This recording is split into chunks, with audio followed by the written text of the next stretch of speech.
Magandang araw mga bata! Handa na ba kayong mag-aral ngayong araw na ito? Ngayon, ang pag-aaralan natin ay ang materyal at di-materyal na kultura sa Araling Panlipunan sa ikatlong baitang.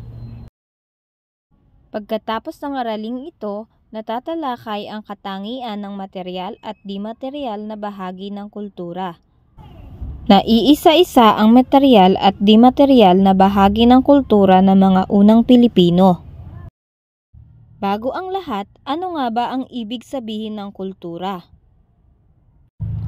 Ang kultura ay pagkakakilanlan ng isang lugar o bansa, nagpasalin-salin na kaugalian, tradisyon, paniniwala, selebrasyon, kagamitan, kasabihan, awit, sining at pamumuhay ng mga tao sa isang lugar. May dalawang uri ang kultura.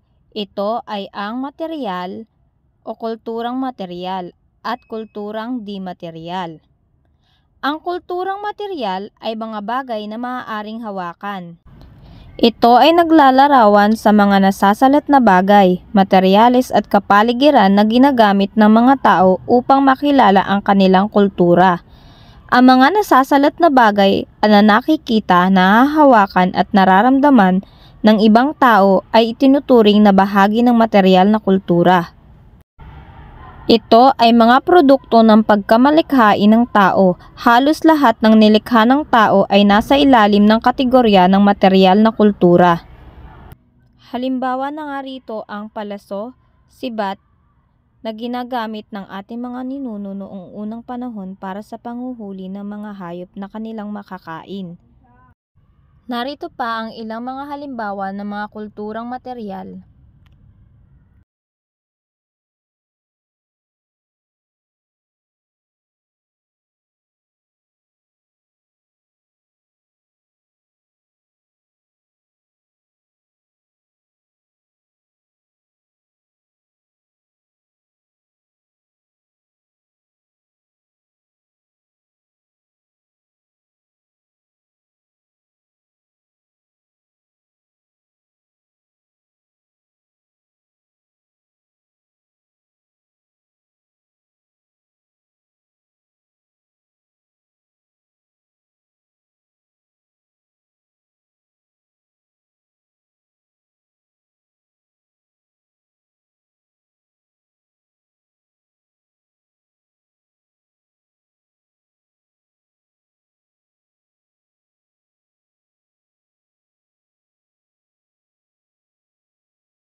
Samantalang kung ang mga materyal na kultura ay nakikita at nahahawakan, ang kulturang di-materyal naman ay mga bagay na hindi pisikal o hindi nahahawakan.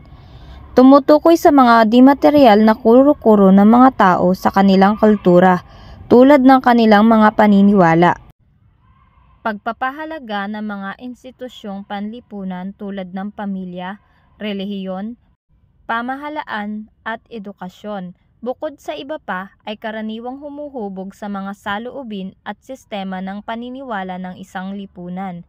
Ang mga bagay na hindi mahahawakan, na hindi umiiral bilang mga konkretong bagay sa pisikal na mundo, ay bahagi ng hindi materyal na kultura. Ang mga tao halimbawa ay may malalim na paniniwala sa relihiyon at ito ay hindi materyal na kultura. Narito ang ilan sa mga halimbawa ng kulturang di-materyal. Edukasyon.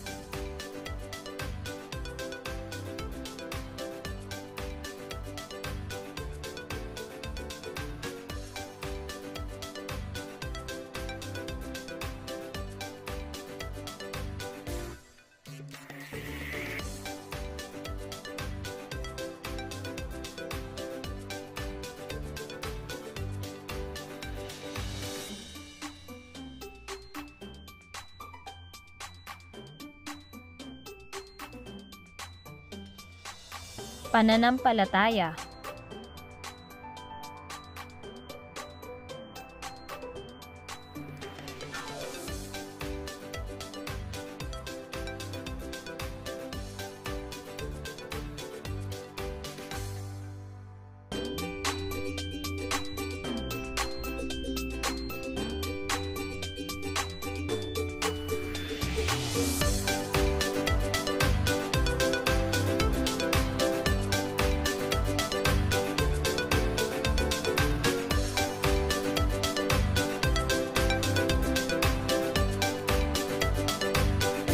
Pamahalaan.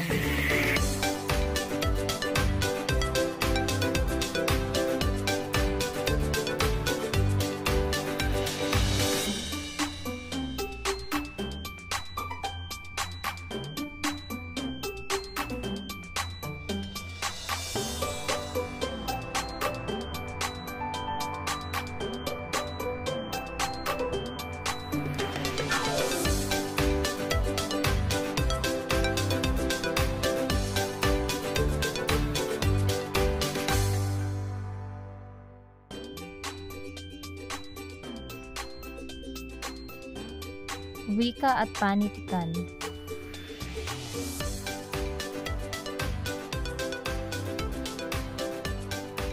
Ngayong nalaman nyo na ang pagkakaiba ng material at di-material na kultura, sagutan ng mga sumusunod. Ilagay sa tamang kahon ang mga kulturang nakalista sa ibaba.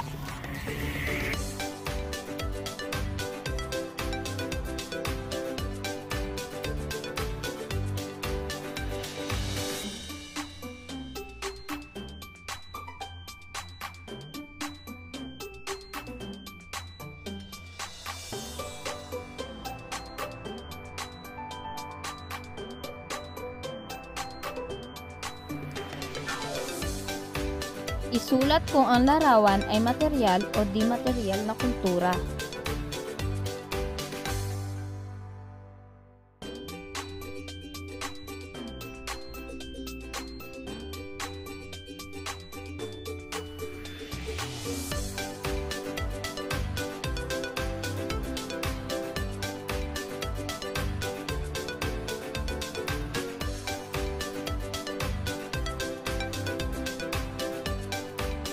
Lagyan ng check kung ang pangungusap sa bawat bilang ay material na kultura at X naman kung hindi.